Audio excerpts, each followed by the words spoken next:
Juste la déviation. L'Argentine est donc l'équipe championne du monde pour cette édition Qatar 2022, la 22e édition. C'est donc clair depuis ce dimanche. C'est la fin de cette compétition. L'Argentine est venue à bout de la France après un score de parité 3 buts partout. Sur prolongation et tir au but. 4 pour l'Argentine, 2 pour la France.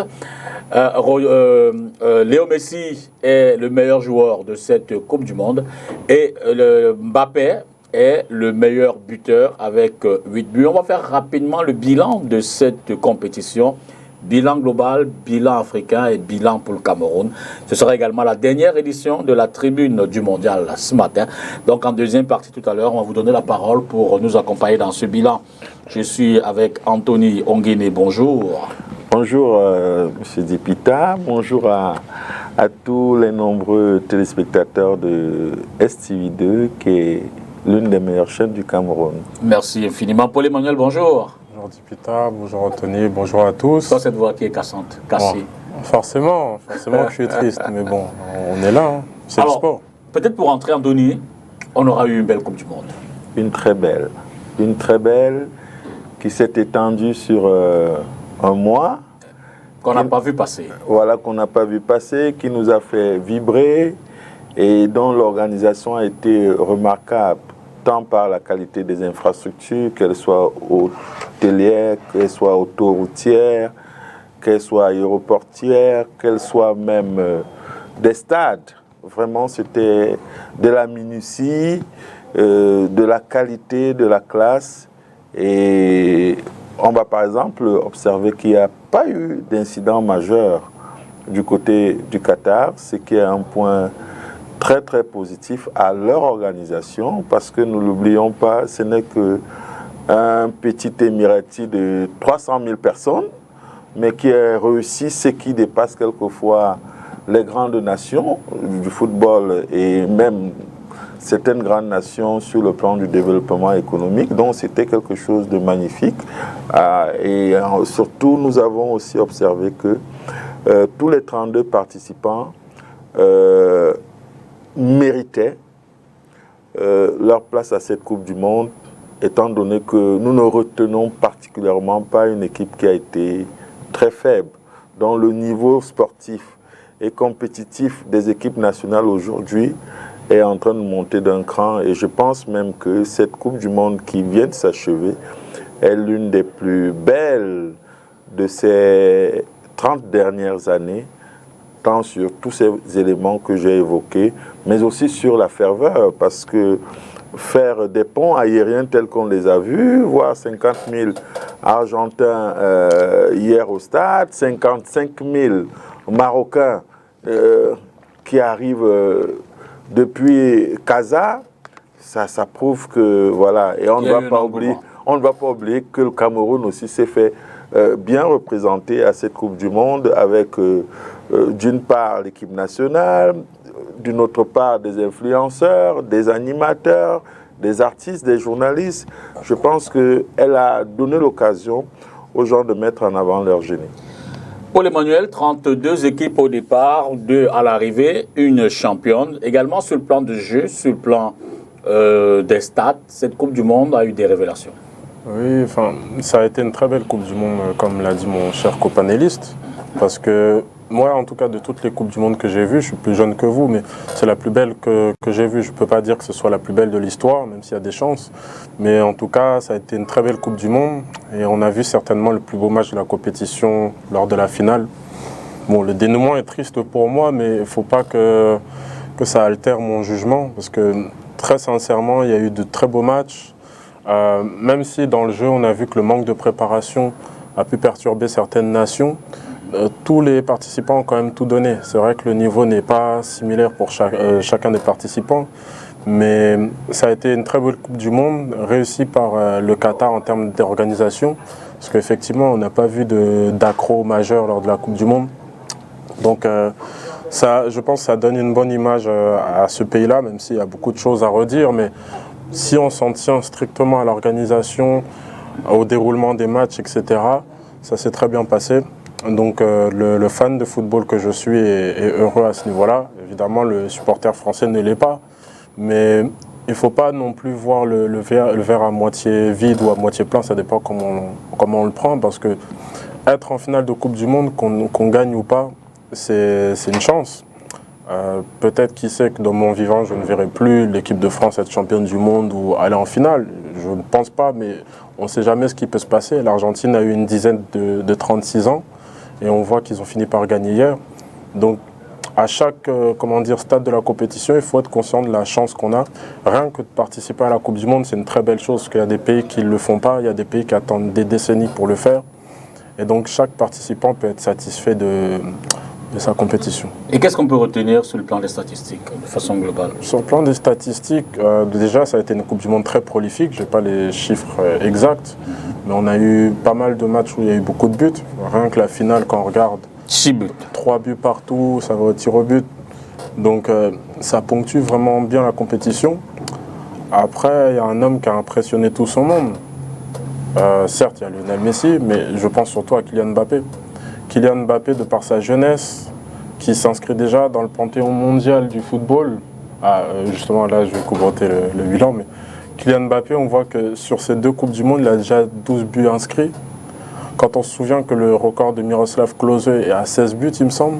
Tout à fait. Kylian Mbappé n'a que 23 ans, il en aura 24 demain. Donc, c'est quand même... Alors, je vais commenter le bilan pour que les gens comprennent. Si on peut revenir au début, s'il vous plaît. L'image d'avant, non. Même la première image. La première image qui était à l'antenne tout à l'heure. Parce que, à mes yeux, justement, Kylian Mbappé est le meilleur joueur du tournoi. C'est vrai que Lionel Messi a été élu par la FIFA meilleur joueur du tournoi. Mais... Alors, c'est top 5. Alors, oui. Si vous pouvez revenir dans les images encore avant même. Bon, alors je suggère qu'on les commente, ça peut être plus compliqué. Oui, je suggère qu'on les commente au fur et à mesure qu'elles apparaissent. Donc, effectivement, là, on voit un bilan subjectif de ma part. Et le match Argentine-France d'hier, là, ça, c'est la dernière image, décidément. Le match Argentine-France d'hier, pour moi, est le plus beau match de la compétition. Parce que l'intensité, même si pendant 75 minutes, les Argentins ont totalement... Ils ont fait le jeu. Toute la première mi-temps, la France était absente. Même une bonne partie de la deuxième mi-temps. Parce que quand on regarde bien, le vainqueur ne souffre d'aucune contestation si on s'en tient au contenu. L'Argentine a vraiment pris la mesure de la finale. La France a été réveillée principalement par l'entrée de Randal Kolo Muani, qui pour moi a été le facteur X de l'équipe de France. Et justement, de par son entrain, il a permis à Mbappé de se réveiller. Parce que quand on regarde bien, les Argentins muselaient Mbappé pendant une bonne partie du match. Il essayait de déborder, notamment avec Théo Hernandez, comme ils font souvent avec leur dédoublement. Ils n'ont pas réussi à faire ça. Et il a fallu Marcus Thuram et surtout Randal Kolo Muani pour que l'équipe de France sorte la tête de l'eau et revienne dans le match. Et comment dire, ce match-là a été splendide en dépit du résultat. Parce que les Argentins ont à plusieurs reprises cru qu'ils avaient la Coupe du Monde dans les mains. Et à plusieurs reprises, elle leur a échappé. Elle a même failli leur échapper pour de bon avec l'ultime occasion de Kolo Muani. À la 120e plus 3, il restait 20 secondes. Randal Kolo Muani... Il faut envoyer les images. Hein. Randal Kolo Muani qui fait un tir qui paraît imparable. Il était cadré, etc. Et là, Emiliano Martinez... Alors, peut-être que rien que de faire cette parade, on peut dire qu'il mériterait le titre de meilleur gardien, parce que cette parade vaut la Coupe du Monde pour moi. Tout à fait. Il fait une parade splendide, et là, pour vous dire, cette nuit, j'ai mal dormi principalement à cause de cette action.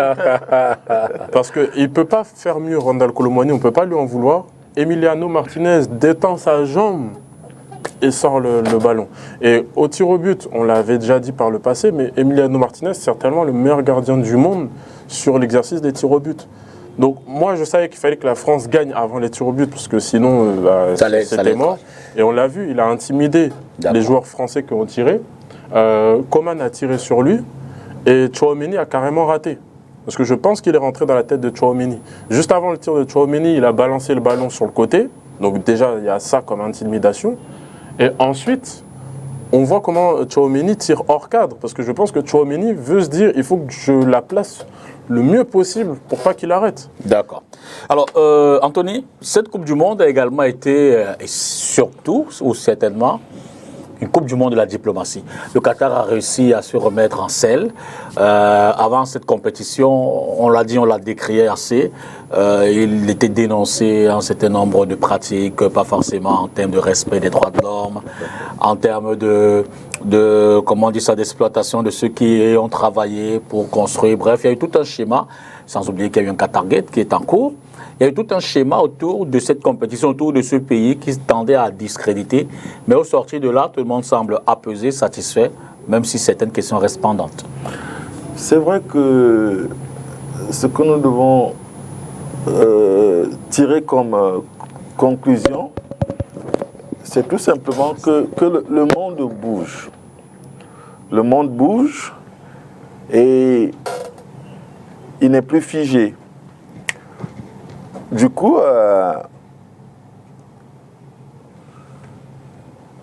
les grandes puissances occidentales et même américaines, qui, de par leur domination, ont toujours pensé que le meilleur était chez eux, voient mal que la multipolarité donne lieu à des puissances émergentes sur tous les domaines. Et ça s'est donc avéré avec cette compétition de la Coupe du Monde que nous venons de vivre, parce que son attribution pour un pays qui n'est pas dans son fonctionnement traditionnel pratiquant de football, mais qui a choisi d'organiser cette compétition à coups de milliards. On parle de 28 milliards de dollars, ce qui ne s'est jamais vu. C'est quasiment plus du double de ce qui a été dépensé en Russie pour la dernière édition, dont en fait ce sont des chiffres fous. Et pour les euro-occidentaux, américains, il n'est pas toujours compréhensible que cela se passe ainsi. Mais seulement, ce que nous devons noter, c'est que il y a ce qu'on appelle l'économie du sport. Et l'économie du sport permet aujourd'hui de vendre ses destinations. Ça a été le cas, par exemple, pour le Cameroun, qui a organisé la Coupe d'Afrique des Nations, qui a organisé le CHAN, qui a organisé en 2016 la CAN féminine. Dans cette percée-là, ça vous permet de vous remettre à niveau sur le plan infrastructurel, de montrer votre savoir-faire, votre savoir-être. Et aujourd'hui, vous savez que avec une compétition telle, vous avez une grande visibilité. Aujourd'hui, tout le monde parle du Qatar. Tout le monde connaît le Qatar, dont on n'en connaissait quasiment rien il y a à peine 2 ans. Absolument. Mais grâce à cette compétition, on s'est rendu compte qu'on peut vivre dans un désert, parce que si les gens y sont allés par millions, ça veut dire que c'est possible, et on peut même bien vivre. D'où votre préoccupation, votre question sur la question de la diplomatie. Est-ce que cet aspect peut interpeller un pays comme le Cameroun, la diplomatie par le sport? On va peut-être revenir tout à l'heure sur le bilan du Cameroun. Un bilan, je veux dire, tout au moins sportif satisfaisant. Tout à fait. Comparativement aux éditions antérieures. Ça fait quand même longtemps que le Cameroun n'était pas sorti de là avec un point. Est-ce qu'on peut faire donc ce schéma-là parallèle? Mais tout à fait, parce que le Cameroun même tient sa notoriété davantage du sport. Et quand vous suivez les différents discours du chef de l'État, son Excellence Paul Biya, il a toujours pris des lions indomptables en exemple. Et c'est d'ailleurs ce qui a valu, en ce qui concerne le Cameroun, l'organisation, quasiment 50 ans après, de la CAN Total Énergie 2021. Étant donné qu'une telle compétition draine une attention particulière sur vous et vous permet d'effectuer un niveau d'investissement qui tire l'économie vers le haut. Aujourd'hui, au Cameroun, vous avez des infrastructures sportives. C'est le même cas pour le Qatar, qui aujourd'hui a une floraison d'hôtels 5 étoiles, a un aéroport qui peut accueillir 1 million de personnes.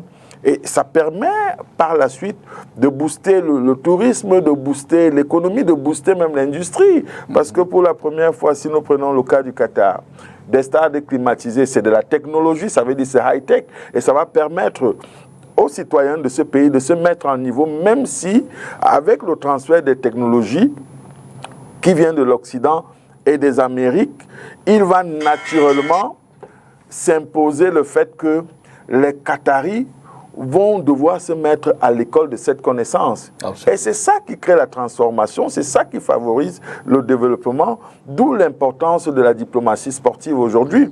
Vous voyez l'ampleur que prend la FIFA, la dimension que prend la Coupe du Monde. Aujourd'hui, c'est devenu un levier de puissance qui fait chanter même les nations, qui fait chanter les États. Voilà pourquoi, dans cette même voie, vous allez observer que on ne voudrait pas qu'une telle compétition soit attribuée à tout le monde, étant donné que ça lui offre une visibilité sans pareil et qui, par la suite, va orienter la perception de l'opinion internationale, va orienter même les choix touristiques à l'international, parce qu'aujourd'hui, si vous pouvez aller aisément passer du temps avec votre famille au Qatar pour moins de $2500 et avoir des facilités, vous irez là-bas. Parce que ce n'est pas aussi mauvais de découvrir le désert, contrairement aux Champs-Élysées que nous connaissons déjà,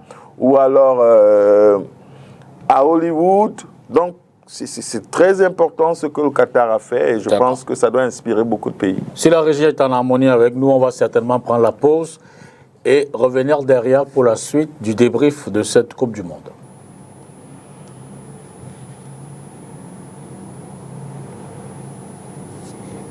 Est-ce qu'on peut avoir la petite pause habituelle, la pause publicitaire, qui devrait être... Non? D'accord. Alors, l'autre pan de cette Coupe du Monde, sur le plan sportif, c'était 32 équipes reparti à travers le monde. D'ailleurs, Gianni Infantini l'a dit au cours de la conférence de presse bilan qu'il a donné vendredi dernier. Elle a capitalisé, elle a battu le record en termes d'audience, en termes d'impact. Est-ce que la Coupe du Monde aujourd'hui, est-ce que le football, de façon générale, peut être compris comme un instrument permettant de pénétrer les groupes, de mener, pour revenir là-dessus, cette diplomatie, d'être plus clairvoyant, plus impactant dans l'univers désormais? Déjà, la première chose à observer, c'est que la Coupe du Monde est la compétition la plus importante. Elle est même au-dessus des Jeux Olympiques en termes d'émotion, en termes de mobilisation. Les Jeux Olympiques, c'est beaucoup d'investissements, c'est des différents sports qui sont mis ensemble, mais en termes d'impact, la Coupe du Monde, c'est plus fort que ça. C'est une véritable compétition des nations. Donc, c'est une compétition de rivalité. Et c'est en cela que chacun essaye de s'identifier et vous voyez tout simplement les moyens que chacun consent. Vous avez par exemple observé hier lors de la finale, un chef de l'État, pour ne pas le nommer, le président Macron, il a été contre le Maroc, il est rentré à Paris travailler, il est revenu à Doha. Vous voyez l'ampleur. Donc en termes d'impact, c'est très important. Et vous voyez la mobilisation au niveau des nations, les fan clubs. Nous allons prendre un exemple concernant le Cameroun. Grâce à la Coupe du Monde, la FECAFOOT a pu se faire un contrat avec un nouvel équipementier. Et tout de suite, selon les informations à disposer que j'ai en ce moment, l'argent qui a été engagé par l'équipementier pour la prochaine année, il est déjà quasiment rentabilisé par la vente des maillots. Vous voyez donc que derrière, il y a toute une économie qui tourne à une vitesse impressionnante. Nous pouvons observer qu'il y a un distributeur d'images satellitaires qui est basé au Cameroun, qui n'a pas été capable d'offrir à sa clientèle qui se compte en centaines de milliers les images de cette Coupe du Monde. C'est tout simplement dire que les enjeux sont énormissimes et la mobilisation et la ferveur elle est au-dessus de tout ce qu'on peut imaginer, étant donné que plus le temps passe, plus la Coupe du Monde mobilise davantage. Et nous n'allons pas éluder le fait que aujourd'hui, c'est une vitrine pour les nations de se vendre, de se promouvoir, de se positionner. Vous avez l'Iran qui était en Coupe du Monde, qui a d'ailleurs joué contre les États-Unis, et vous voyez que un tel match a cristallisé les attentions. Absolument. Tant on sait tout ce qui se passe entre sur le plan politique entre ces deux grandes puissances. Donc, vous comprenez que la Coupe du Monde, ce n'est pas qu'un enjeu sportif. C'est un enjeu économique, c'est un enjeu politique, c'est même un enjeu de développement, un enjeu scientifique. Donc, sur tous les aspects, c'est quelque chose de très puissant, de très impactant et surtout de mémorable, parce que réussir à mobiliser tout cela autour, alors que c'est une fête, ça il ne faut pas l'oublier, c'est une fête sportive, donc le maître mot est le fair play, et que tout cela se passe autour, ça veut dire que c'est un enjeu dont tout le monde devrait s'inspirer pour se positionner, pour se promouvoir, pour s'imposer même. Parce qu'aujourd'hui, vous voyez par exemple, avec la France, sa star, Mbappé, exact. Et il est sur le toit du monde grâce à la Coupe du Monde. Déjà très talentueux, et il faut dire que c'est un talent qui vient certainement du Cameroun, parce que c'est un originaire du Cameroun. Et Claude Leroy, là encore, à travers une analyse bien dit, bien située, révélant les gènes, et nous comparant, nous, le Cameroun, au Brésil, qui sont les deux pays pourvoyeurs des joueurs d'exception et de talent. Vous voyez que grâce à la Coupe du Monde, la France a donc cette mascotte-là qu'elle peut vendre à sa jeunesse, à ses enfants, en tant que modèle.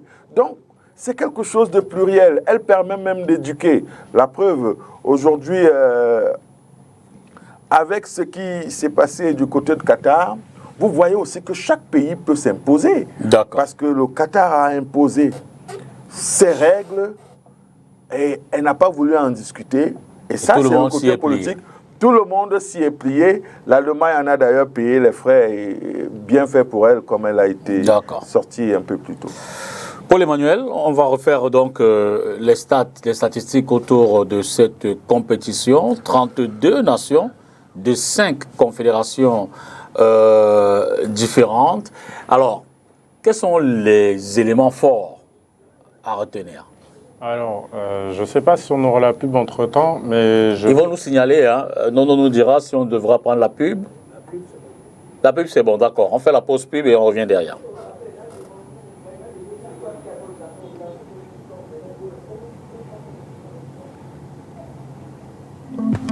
En fait, comme les images, c'était dans le désordre. Voilà.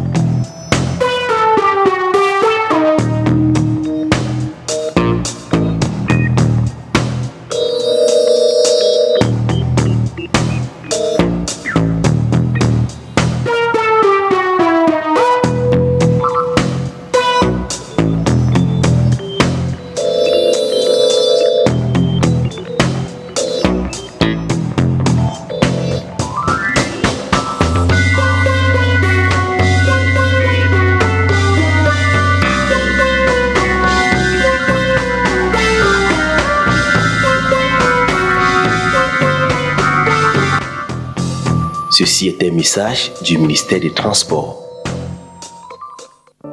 Vous êtes à Douala et recherchez le cadre idéal pour vous détendre? Bienvenue au Cascade Saint-David.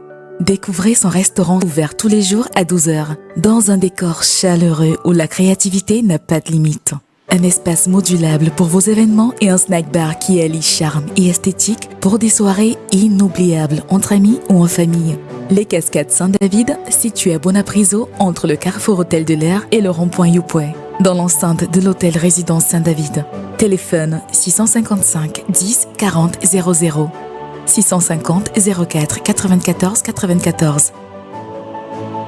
Les Cascades Saint-David, détendez-vous. le rêve. Inédit d'Ambassa Lorbesso, village Coupe du Monde Qatar 2022, Lorbesso zone 1.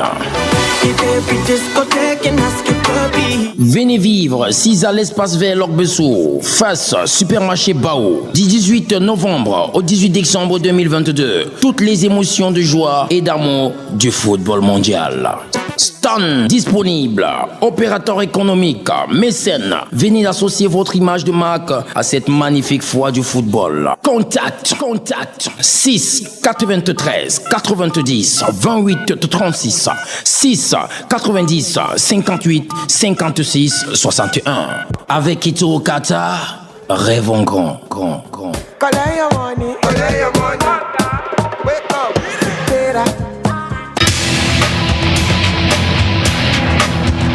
Conducteur, un véhicule trop chargé est plus difficile à manœuvrer et représente un risque d'accident important.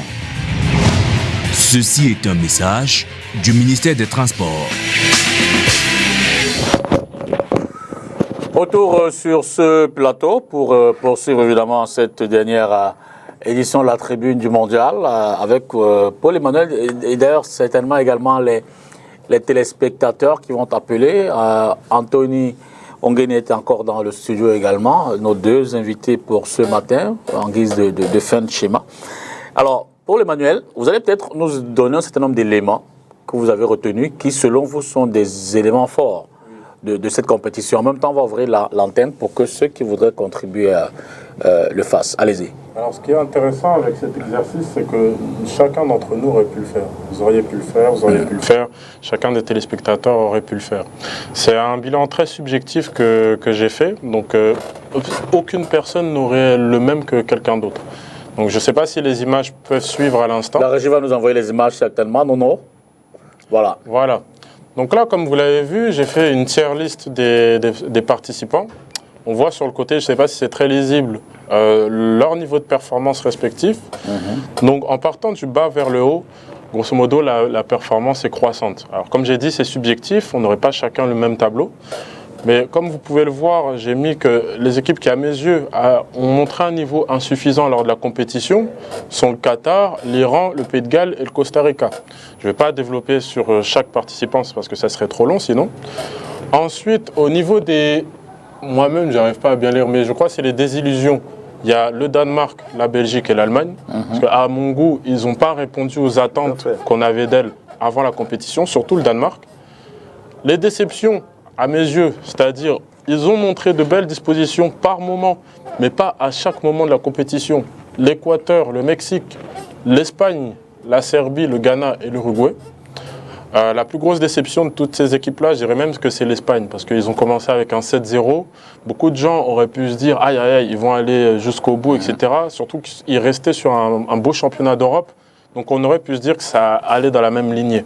Malheureusement pour eux, ils n'ont pas su battre l'Allemagne ensuite et ils ont perdu contre le Japon, ce qui a failli les éliminer. Si les Allemands faisaient un score aussi conséquent qu'eux contre le Costa Rica, ils seraient sortis.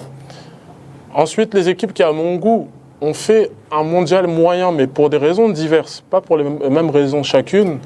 Vous avez le Sénégal, qui, à mes yeux, en tant que champion d'Afrique, a fait un mondial moyen, parce que même s'ils sont allés en 8e de finale, quand on regarde bien, le seul match... Même les seuls matchs qu'ils aient gagnés, vous avez un match contre le Qatar, qui est l'équipe la plus faible de la compétition pour moi, et vous avez un match contre l'Équateur où ils ont quand même beaucoup souffert. Mais sinon, contre les Pays-Bas, alors qu'ils avaient la place, ils ont perdu 2-0. On se souvient de la performance calamiteuse de Mendy. Et contre les Anglais, ils n'ont rien montré. Alors on aurait pu se dire que l'absence de Mané a pesé, c'est vrai. Mais quand même, l'ossature sénégalaise aurait pu leur permettre d'aller minimum en quart de finale. On a bien vu que les Marocains sont quand même allés jusqu'au demi et je ne vois pas en quoi les Sénégalais sont moins capables que les Marocains. D'accord. Ensuite, vous avez la Pologne, la Tunisie, le Canada, le Cameroun, la Suisse, le Portugal et la Corée du Sud. Pourquoi j'ai mis le Cameroun dans le mondial moyen? Parce que, à mes yeux, on a réagi trop tard.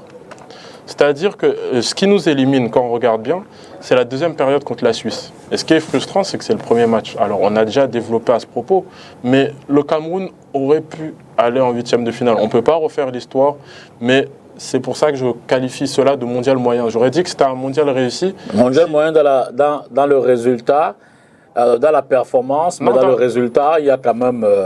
Moi, je parle du contenu. D'accord. Parce que c'est vrai que dans le résultat, c'est le mondial le plus réussi depuis des années pour nous. Mais dans le contenu, c'est pas satisfaisant. On aurait pu faire mieux. On a trop été dans la réaction. Parce que quand vous regardez bien, on joue une mi-temps contre les Suisses. On joue, on va dire, quelques minutes contre les Serbes, parce qu'on a amené un grain de folie avec Aboubacar notamment. Et on souffre terriblement contre le Brésil, mais on marque d'un but venu de nulle part. D'accord. Et vous avez les surprises. Voilà. Ensuite, pourrait-on remettre les images? Merci. Ensuite, on a les surprises. À mon goût, il y a 3 surprises, même 4, mais vous verrez pourquoi j'en ai mis que 3. L'Arabie Saoudite, l'Australie et le Japon. Je ne vais pas plus développer. L'Arabie Saoudite, même s'ils se sont fait éliminer dès la phase de groupe. L'Arabie Saoudite est la seule équipe de ce mondial qui a battu le champion du monde. Voilà. Et surtout que les gens... Donc, ils sont champions du monde.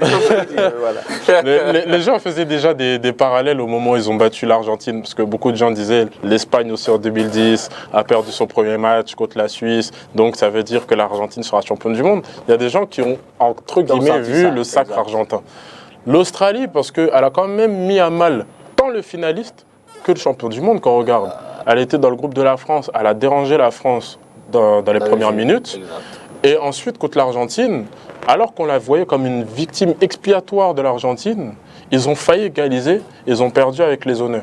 Enfin, les Japonais, ils ont quand même battu l'Allemagne et l'Espagne, ce qui est quand même notable comme performance.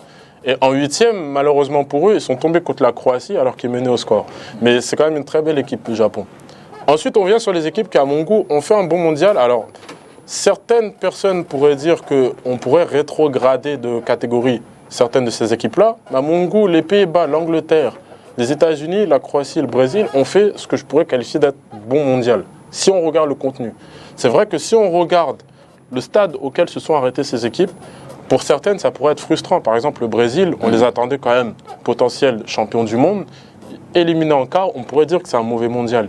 Mais quand on regarde le contenu, le Brésil était quand même une équipe très solide. À 5 minutes près, il passe contre la Croatie. Encore une fois, on ne peut pas refaire l'histoire.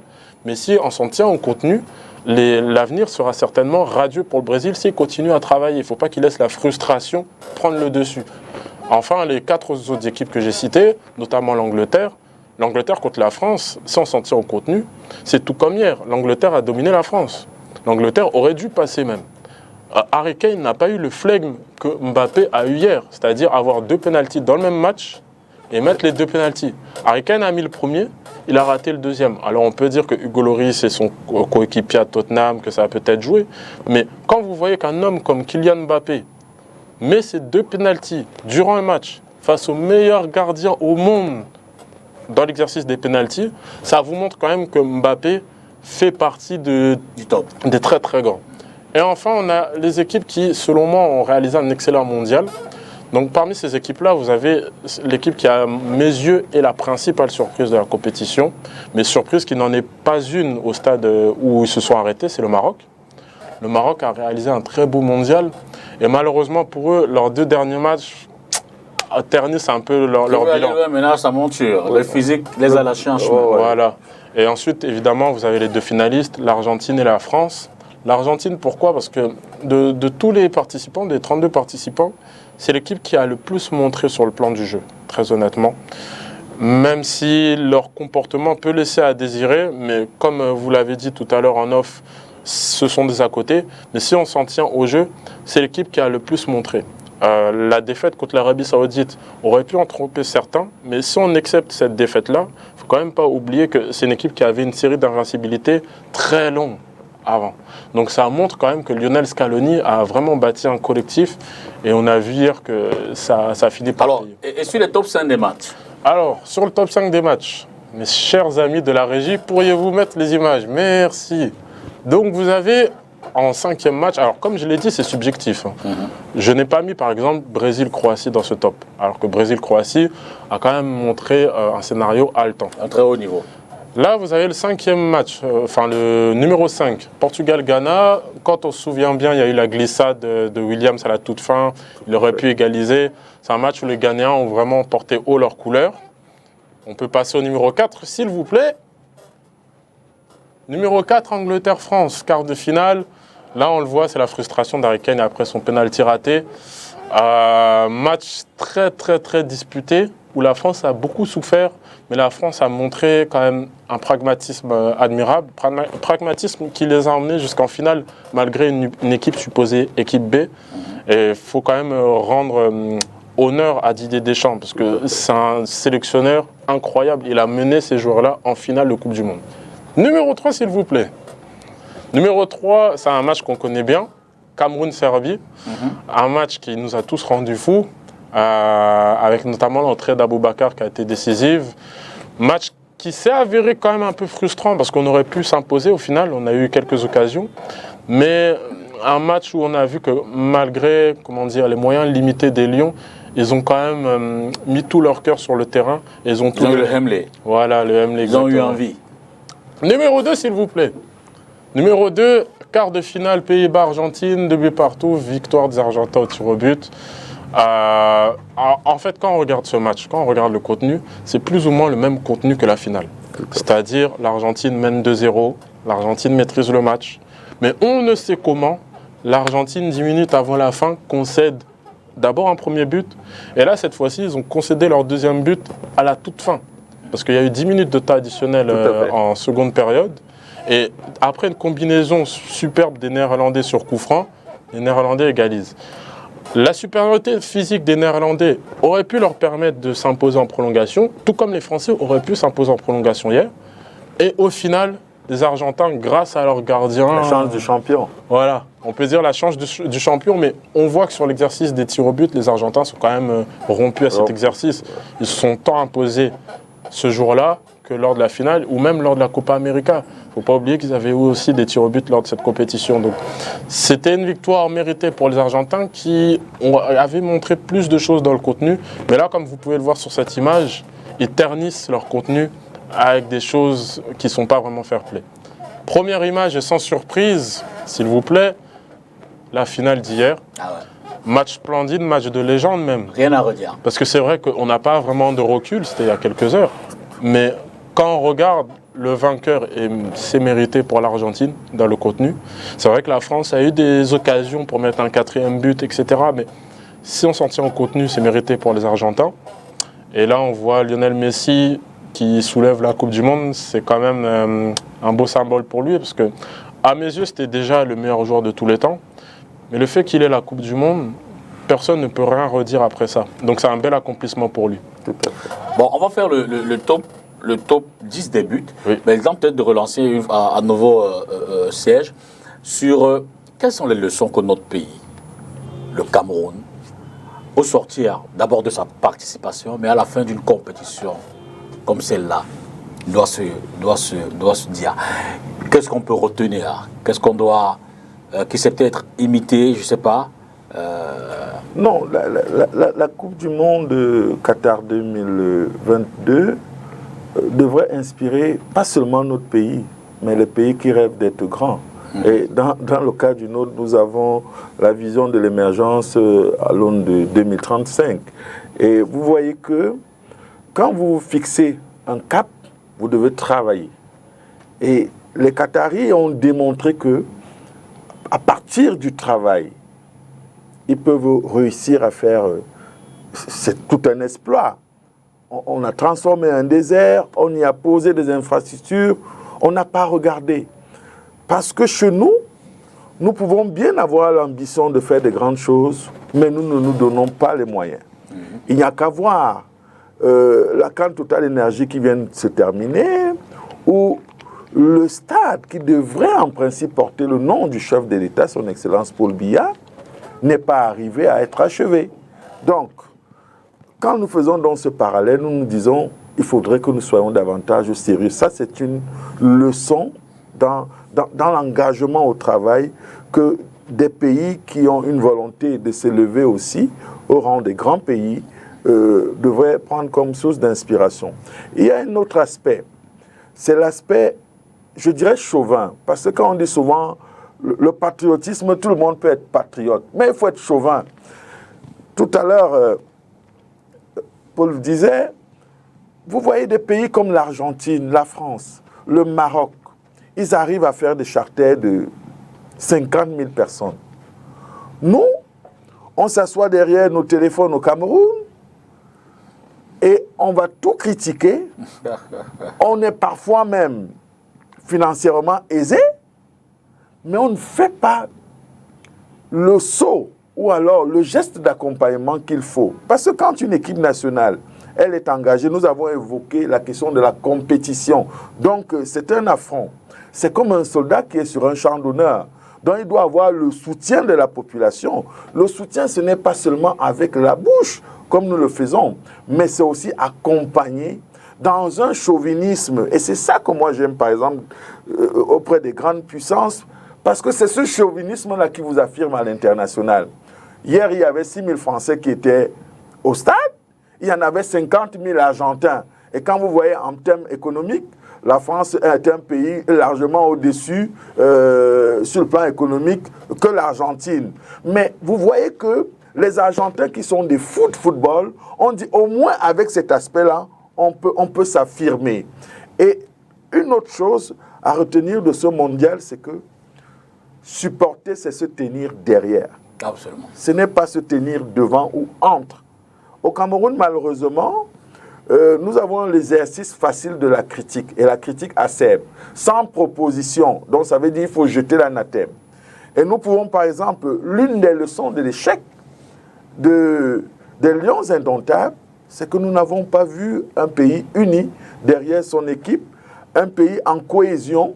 Chacun, comme on a l'habitude de le dire, nous sommes 30 millions d'entraîneurs. Ce n'est pas mauvais d'être 30 millions d'entraîneurs, mais surtout, il faut savoir que si vous êtes 30 millions et qu'il y a un entraîneur en chef, à un certain moment, il faut laisser la place à l'entraîneur en chef de prendre certaines initiatives ou alors d'assumer certaines responsabilités. Par contre, chez nous, c'est quelque chose qui nous manque. Et cette Coupe du Monde, quand nous regardons les équipes qui sont allées loin, c'est parce qu'elles ont été portées. Le Maroc a été porté, le Ghana a été porté, le Sénégal a été porté. Et l'échec du Cameroun fait suite tout simplement à cette fraction qui est au niveau de son peuple, parce que, observez quelque chose, je sors par là. Kylian Mbappé,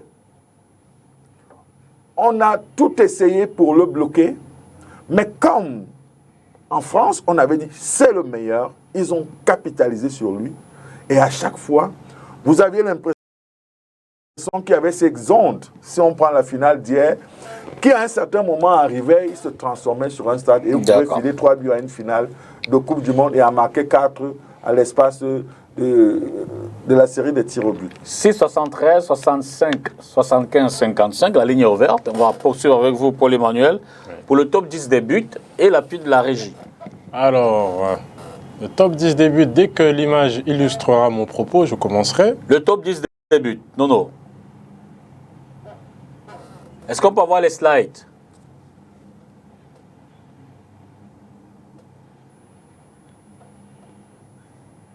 Alors, on va certainement parler de ce but. Voilà, merci la régie. Voilà. Donc là, top 10 des buts, comme je l'ai dit, c'est subjectif. Tout le monde n'a pas le même top 10. Et même pour vous dire, j'ai modifié le top 10 après le match d'hier. C'était évident au vu de l'un des buts qu'il y a eu. J'aurais même pu en mettre un autre du match d'hier, mais finalement, je ne l'ai pas mis. Numéro 10, Casemiro contre la Suisse. Donc à chaque fois, un petit commentaire pour accompagner. Justement, ce but a débloqué le match parce que la Suisse avait un verrou ce jour-là. La Suisse avait bien tenu. Et c'était même pas 10 minutes avant la fin, Casemiro qui fait une reprise superbe dans la lucarne. Voilà. Numéro 9. Orsic face au Maroc, match de la 3e place. Là, c'est le deuxième but des Croates. Frappe, poteau rentrant, Bounou n'aurait rien pu faire. C'était un match quand même débridé par rapport à ce que ces deux équipes-là nous avaient montré plus tôt dans la compétition. Numéro 8, s'il vous plaît, merci. Alors ce but-là, je pense qu'au Cameroun, personne ne l'a vu en direct, vu qu'on était tous en train de regarder Cameroun-Brésil. Mais c'était lors de Serbie-Suisse, qui était en même temps. Et là, c'est le 3e but de la Suisse, qui malheureusement nous élimine quand on regarde bien. But de Remo Freuler, après une belle combinaison avec Vargas, qui lui remet de la talonnade, enfin avec une talonnade. Et reprise de volée de Freuler, 3e but des Suisses, il se qualifie. Haji Wright contre les Pays-Bas numéro 7. Bon, les Pays-Bas se sont inclinés ce jour-là, 3-1.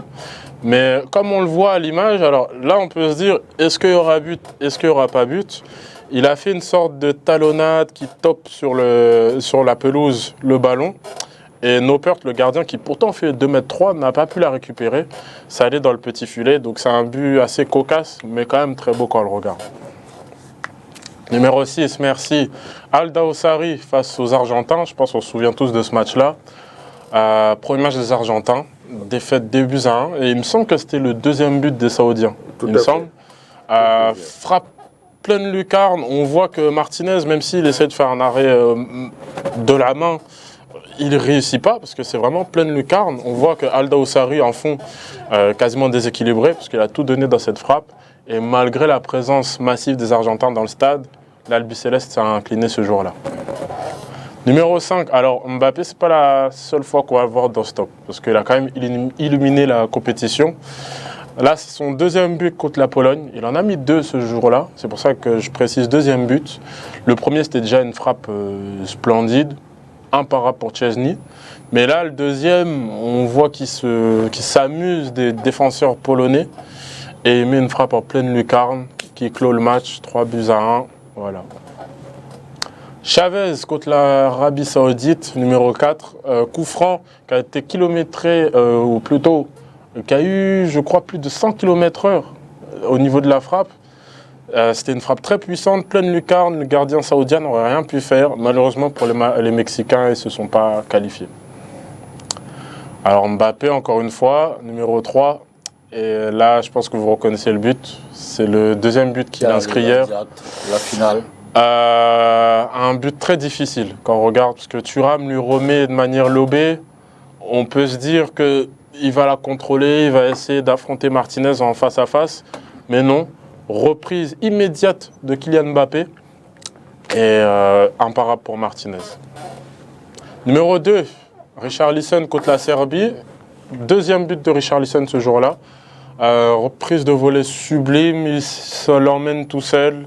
Reprise de volée immédiate malgré la présence des vis-à-vis serbes. Et ça permet au Brésil de bien lancer sa compétition. Malheureusement pour eux, ils n'ont pas dépassé les quarts de finale.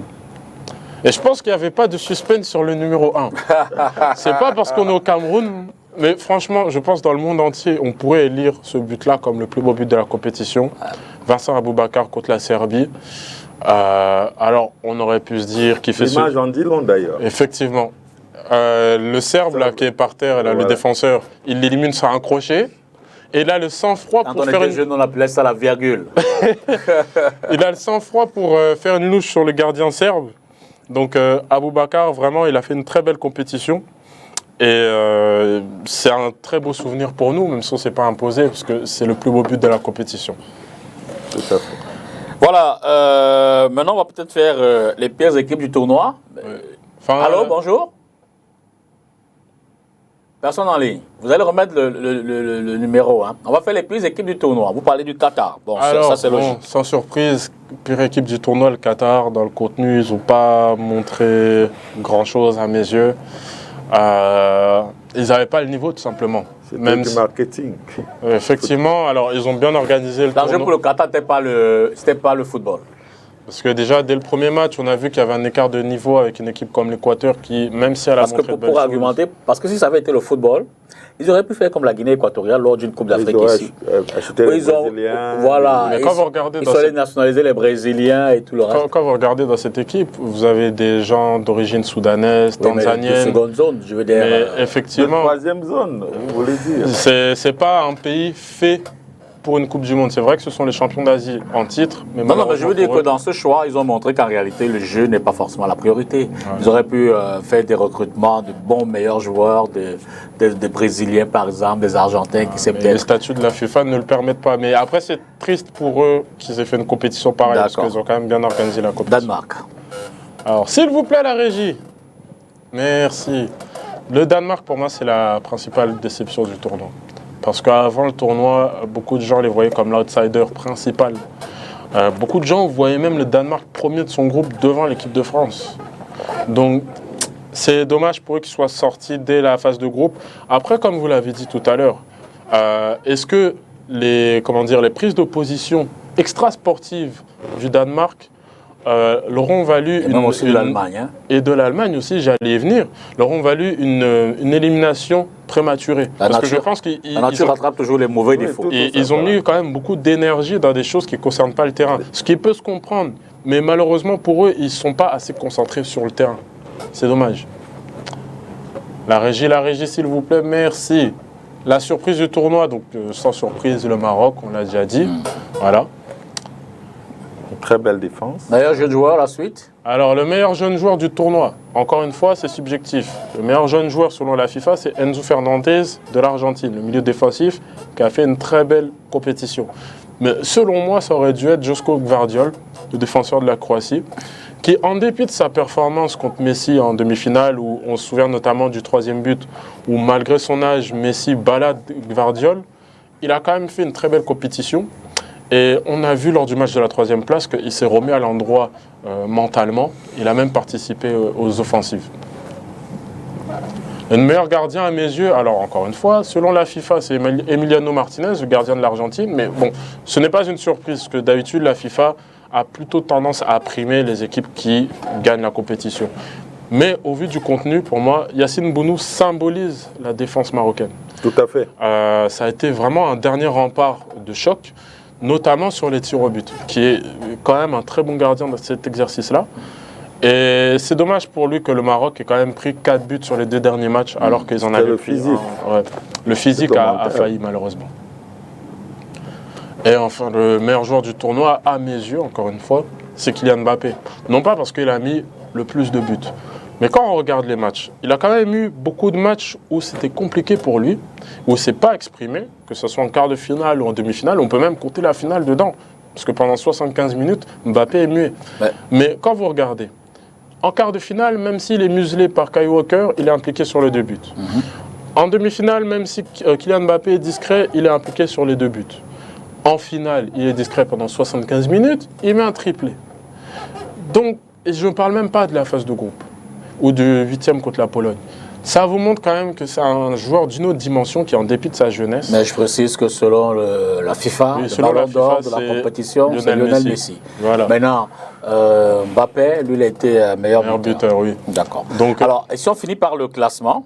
Alors, j'ai fait une sorte de 11. Selon Paul Emmanuel. Selon Paul Emmanuel, comme vous dites. Alors déjà, à mes yeux, le meilleur entraîneur de la compétition, c'est Didier Deschamps. C'est vrai que ce n'est pas l'entraîneur champion du monde, du coup.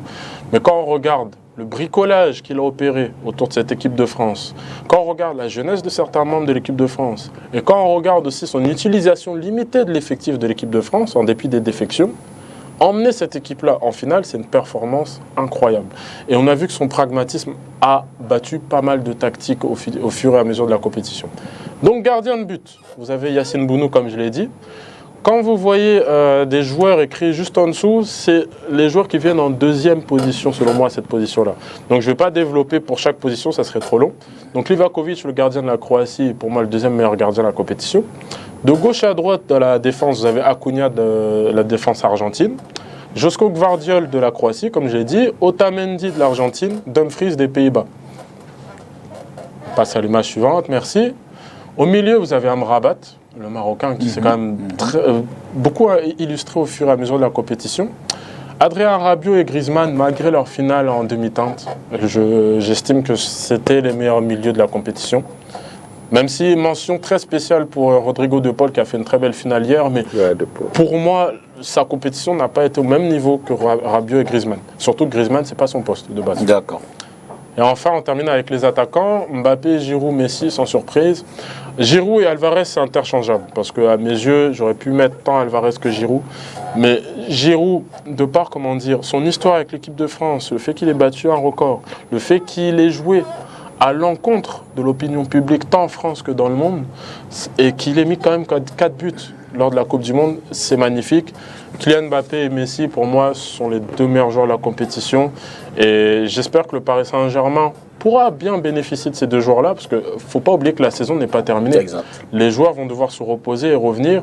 Et est-ce que le Paris Saint-Germain va payer la fatigue de ces joueurs qui sont allés loin en Coupe du Monde?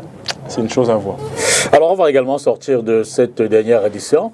Maintenant, si on fait en guise de sortie, hein, les projections, évidemment du point de vue du Cameroun, par rapport à notre équipe nationale, par rapport à notre football, par rapport à l'avenir, il y a très certainement, ça va repartir d'ici peu avec les éliminatoires de la CAN, puisque ce sera désormais en 2024 en Côte d'Ivoire, le Cameroun doit se remettre. On a pu voir qu'on a quand même un beau groupe. Maintenant, il faut pouvoir mettre tout cela en musique pour que Paul Emmanuel, je commence par vous, et puis Anthony Serge va conclure. Dans les projections, comment est-ce que cette Coupe du Monde peut inspirer le football camerounais? Alors, on peut s'en servir en tant que base pour notre travail futur. Alors, on a déjà développé sur les comment dire, les outils qu'on a à disposition, sur les joueurs qu'on a à disposition.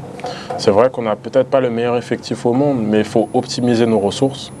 On a la chance que la CAN soit repoussée à 2024, parce que je pense que si c'était en 2023, ça aurait été peut-être trop tôt par rapport au travail que le sélectionneur Song va devoir accomplir, parce que je pense qu'il sera confirmé dans ses fonctions. Donc il faut tous qu'on soit derrière les Lions, en espérant que la CAN en Côte d'Ivoire soit radieuse pour nous, parce qu'il y a d'autres équipes en Afrique qui vont travailler pour être championnes d'Afrique. On pense au Maroc, tout simplement. On pense à l'Algérie qui va être revancharde.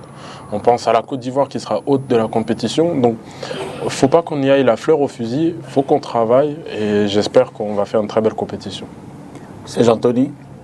Moi, je pense que ce qui a commencé à être fait, notamment avec la recherche des binationaux qui sont compétitifs, parce que c'est l'un des champs sur lequel des préoccupations sont portées au niveau de la FIFA, étant donné que nous avons vu et observé que dans bien d'équipes occidentales, il y a des binationaux originaires d'Afrique qui font la force de ces équipes-là. Donc il est important que ce chantier-là puisse s'intensifier et que nous puissions laisser place aux meilleurs. Mais surtout en ce qui concerne les Lions indomptables, la continuité elle est très importante. Comme on a déjà un noyau dur, il faut continuer à travailler là-dessus. Mais en s'inspirant de cette Coupe du Monde et de ce que ces pays ont fait, notamment quand vous observez la France, l'Argentine, les Pays-Bas, l'Angleterre, toutes ces grandes nations de football, le Brésil, vous allez vous rendre compte qu'ils ont quelque chose en commun, c'est le football à la base. Comme il y a un nouvel exécutif à l'Africa Foot depuis 1 an, il faudrait que le travail se fasse véritablement de ce côté, en accord avec la direction technique nationale. Parce que la question des centres de formation, celle qui emmène l'équipe de France aujourd'hui où elle est, parce que ils ont revu leur logiciel il y a quelques années, c'était l'Espagne. Mais la France est allée copier en Espagne, elle est revenue, elle a davantage travaillé. Et aujourd'hui, une équipe B, une équipe C de la France arrive avec des no-names à une finale de Coupe du Monde avec un parcours exceptionnel. Ça devrait inspirer un pays comme le Cameroun. Et sur un autre plan, comme l'a déjà dit Paul, que nous apprenions à être pas chauvins des réseaux sociaux, mais chauvins derrière une équipe et que nous sachions aussi taire les querelles. Parce que les querelles, ce n'est pas quand vous êtes en chantier. Les querelles, c'est pour aider à construire. Aujourd'hui, il faudrait que ceux qui sont partout dans le monde puissent, par exemple, dire il y a un Camerounais qui est talentueux ici ou il y a un binational qui est talentueux là. Donc, il faut venir le chercher. Il faut que le staff technique essaye de regarder de ce côté-là. Pas quand on va sélectionner, on va commencer des débats comme on en a vu, le débat de Ngadui, le débat de X ou de Y. Ça pollue l'atmosphère et ça ne vous amène pas à être à ce niveau de compétition parce que vous voyez que tous ceux qui ont été dans des questions extrasportives, on a vu l'Allemagne qui s'est fait mise de côté avec des joueurs très talentueux, ils passent forcément à côté. Donc même la nature aussi a souvent son mot à dire quand la compétition au niveau international oppose plusieurs nations. Donc voilà un peu. Je voudrais dire merci à Paul Eyo, Machal Elizan, qui est également sont passés sur ce plateau pendant cette période. Je voudrais dire particulièrement merci à vous deux, Serge Anthony, Paul-Emmanuel, vraiment pour ce boulot quotidien, votre disponibilité permanente. Vous êtes à Yaoundé, mais chaque fois que vous êtes tenu à Douala, vous étiez présent. Mais je voudrais dire un grand merci aussi, surtout à Hervé Emmanuel Com, qui nous a d'abord déniché cette perle en termes d'analyse, de commentaires et de pertinence. Perle, je ne sais pas. Donc, et lui également, sa présence, sa connaissance et son entre-gens pour un certain nombre d'informations qu'on a pu avoir. À vous également à la maison, je voudrais dire un grand merci pour tout le temps que vous avez mis à suivre cette édition. Elle est matinale, c'est pas évident pour ceux qui vont au boulot et tout ça. Mais surtout, merci à la grosse équipe qui a travaillé ici derrière ce programme au quotidien, dans un environnement pas facile. Que ce soit au niveau du son, Zipierre, Yvan Babo, au niveau de la caméra, Nono, Diogène, et au niveau de la réalisation, Adonis Yamen, et tous ceux qui sont venus en appui, le service des sports, la rédaction de STV. Je voudrais grandement dire merci à tous ceux-là. C'est donc la dernière de la tribune du mondial ce matin. Une fois encore, félicitations à l'Argentine, champion du monde, et chapeau bas au Cameroun en souhaitant qu'on en profite. Bonne journée à vous.